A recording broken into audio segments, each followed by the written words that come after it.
वीरैया रुद्रपुर गांव का निवासी था।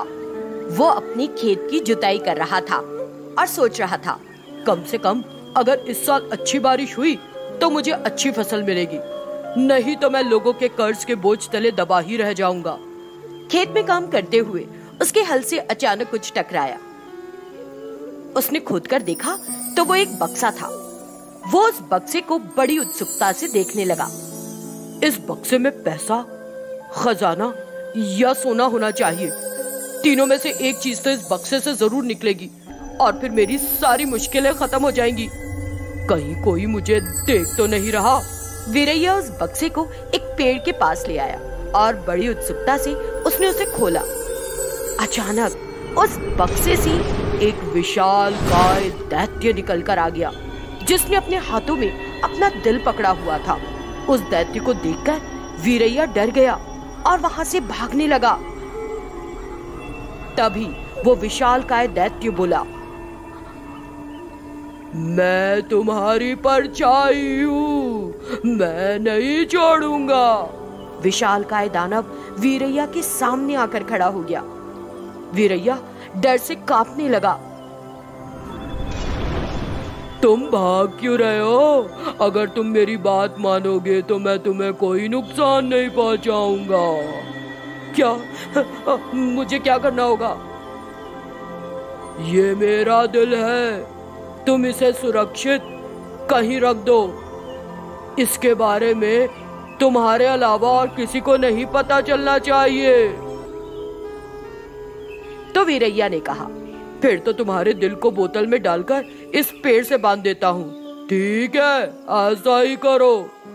दैत्य ने वीरैया की सलाह मान ली और वहाँ अचानक एक बड़ी बोतल आ गई। वीरैया ने उसका दिल बोतल में डाल दिया और बोतल को उस पेड़ से बांध दिया। ऐसा करते ही दैत्य ने अपना बड़ा मुंह खोला और वीरैया को खा गया। अभी तो मेरी भूख शांत हो गई, अब मुझे आराम करना है। और वो दैत्य पेड़ के नीचे सो गया। इस सबसे अनजान एक शादीशुदा जोड़ा मणि और कावेरी का अपने बच्चों विनोद और स्वाति के साथ पास ही अपने तरबूज के बगीचे में आया। बच्चों के पास चाबी वाला एक जादुई रोबोट भी था। भैया, रोबोट की चाबी भरकर उसे बड़ा बनाओ ना, हम उसके साथ खेलेंगे। हाँ हाँ ठीक है, करता हूँ। विनोद रोबोट की चाबी घुमाने लगा और देखते ही देखते वो खिलौना एक बड़ा रोबोट बन गया। मुझे बताओ बच्चों, तुम दोनों क्या चाहते हो? मुझे क्या करना है? कुछ नहीं, बस हम तुम्हारे साथ खेलना चाहते हैं। कौन सा खेल? पकड़म पकड़ाई। ठीक है। रोबोट ने तभी बगीचे में तरबूज लगे देखे। ये क्या है? इन्हें तरबूज कहते हैं, ये बहुत स्वादिष्ट और रसीले होते हैं। ये सुनकर रोबोट तरबूज खाने लगा और उसका रंग भी तरबूज के रंग जैसा होता ही चला गया। ये देखकर बच्चों को खूब हंसी आई। बच्चों को ऐसे खुश देखकर उनके माता पिता को भी अच्छा लगा। लगता है इस बार तरबूज की फसल अच्छी हुई है। हाँ कावेरी, इस बार ज्यादा तरबूज उगे हैं। इन्हें बेचकर हम अपना कर्ज चुका देंगे और बचे पैसों से गुजारा कर लेंगे। वही तो, हम क्या खाते हैं और कैसे रहते हैं ये कोई नहीं देखता, लेकिन जब कर्जदार हमारे दरवाजे पर आकर खड़े होते हैं तो ऐसे देखते हैं जैसे कोई अपराध किया हो। लोगों की मत सोचो, हमें उनकी परवाह करने की जरूरत नहीं। भगवान की कृपा से इस बार हमें अच्छी फसल मिली। बच्चों की आवाज सुनकर पेड़ के नीचे सो रहा दैत्य जाग गया। उसने बच्चों को खेलते हुए देखा और उनके पास आ गया। बच्चे दैत्य से डरकर रोबोट के पास भागने लगे।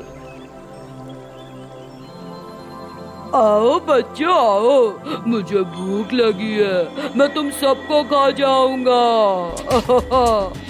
जब तक मैं यहाँ हूँ तुम ऐसा कुछ भी नहीं कर सकते। तो फिर मैं तुझे ही पहले रास्ते से हटाता हूँ। दैत्य रोबोट से लड़ने लगा। रोबोट दैत्य से बच निकला और उसने दैत्य के सिर पर प्रहार किया। दैत्य का सिर उसके सिर से अलग हो गया और नीचे गिर गया, लेकिन फिर वापस उसका सिर उसके सिर से जुड़ गया। रोबोट को पता चल गया कि दैत्य का दिल उसके पास नहीं है। और वो उसके दिल की तलाश करने लगा। तभी उसकी नजर पेड़ से लटकी हुई बोतल पर पड़ी। रोबोट तुरंत हवा में उड़ता हुआ उस पेड़ के पास गया और उसने दिल को उस बोतल से निकालकर उसका कचूमर बना दिया। इस तरह विशालकाय दैत्य का अंत हो गया और तरबूज जैसा दिखने वाला जादुई रोबोट फिर से बच्चों के साथ खेलने में मस्त हो गया। ये रुद्रपुर को जोड़ने वाला हाईवे था और देर रात हो चुकी थी। ट्रैफिक बहुत कम था और सुदर्शन अपने परिवार के साथ अपनी कार में सवार था। जैसे ही वो रुद्रपुर रेस्तरां पहुंचा तो वहां सड़क पर एक बड़ा गड्ढा हुआ पड़ा था। सुदर्शन देख नहीं सका और उसकी कार उस गड्ढे में गिर गई। वो सभी लोग मदद के लिए चिल्लाने लगे, बचाओ बचाओ। तभी दामोदर हंसते हुए वहां दिखाई दिया। सुदर्शन, कैसे हो तुम? दामोदर को देखकर सुदर्शन घबरा गया। भूत, भूत। दामोदर को सुदर्शन के अलावा और कोई नहीं देख पा रहा था। दामोदर सुदर्शन को देखकर हंसता रहा। दामोदर ने सुदर्शन के परिवार को बचा लिया और वो सड़क पहले की तरह सामान्य हो गई। अब थोड़ा अतीत में जाते हैं। रुद्रपुर गांव में दामोदर और अरविंद नाम के दो गहरे दोस्त रहते थे। दोनों जयत्रा फिश एजेंसी में ट्रक ड्राइवर के रूप में काम करते थे।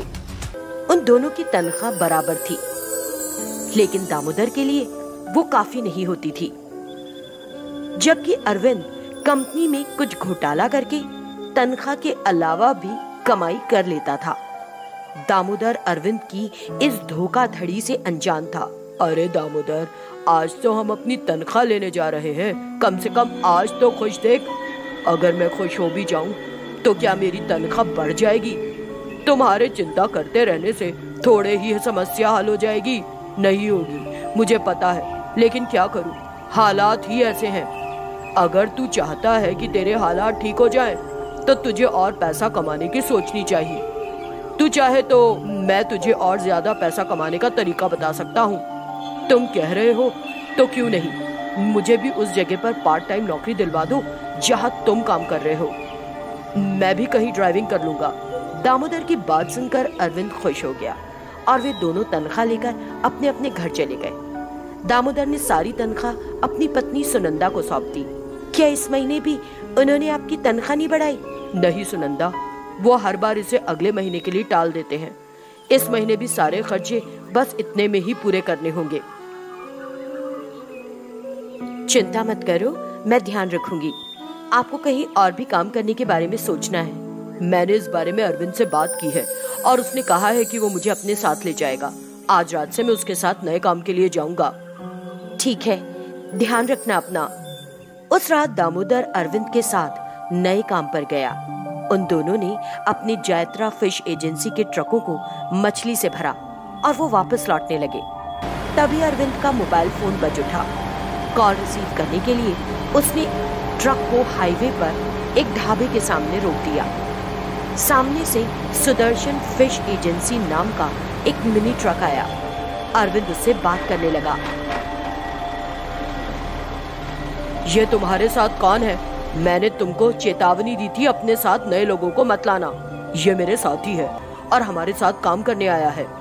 वहाँ जो कुछ भी हो रहा था उसे देखकर दामोदर सदमे में आ गया। तुम उस कंपनी को धोखा दे रहे हो जो हमें खिला रही है। तुम पूरा ट्रक भर के लाते हो और कुछ और पैसे कमाने के लिए माल यहाँ बेच देते हो। ये बहुत गलत है। तुमको शर्म नहीं आती है? ज्यादा इमोशनल मत हो, मैं रास्ते में तुझे सब कुछ समझा दूंगा। मैं कंपनी को तुम्हारे बारे में सब कुछ बता दूंगा।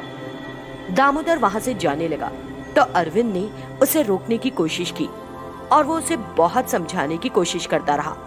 जब वो नहीं माना तो अरविंद ने गुस्से में दामोदर के सिर पर एक रॉड से वार किया और उसकी वही मौत हो गई। अरविंद और सुदर्शन ने दामोदर को हाईवे के किनारे दफना दिया।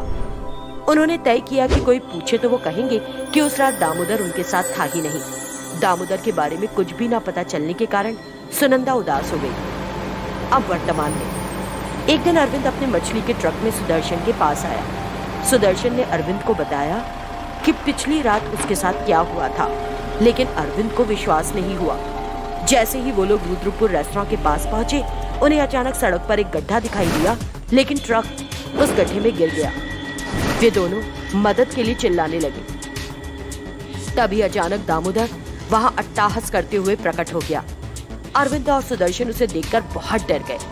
दामोदर के भूत ने उन दोनों को मार डाला, लेकिन ट्रक को सुरक्षित बचा लिया और फिर दामोदर का भूत हवा में गायब हो गया। उसकी आत्मा को मुक्ति मिल गई थी।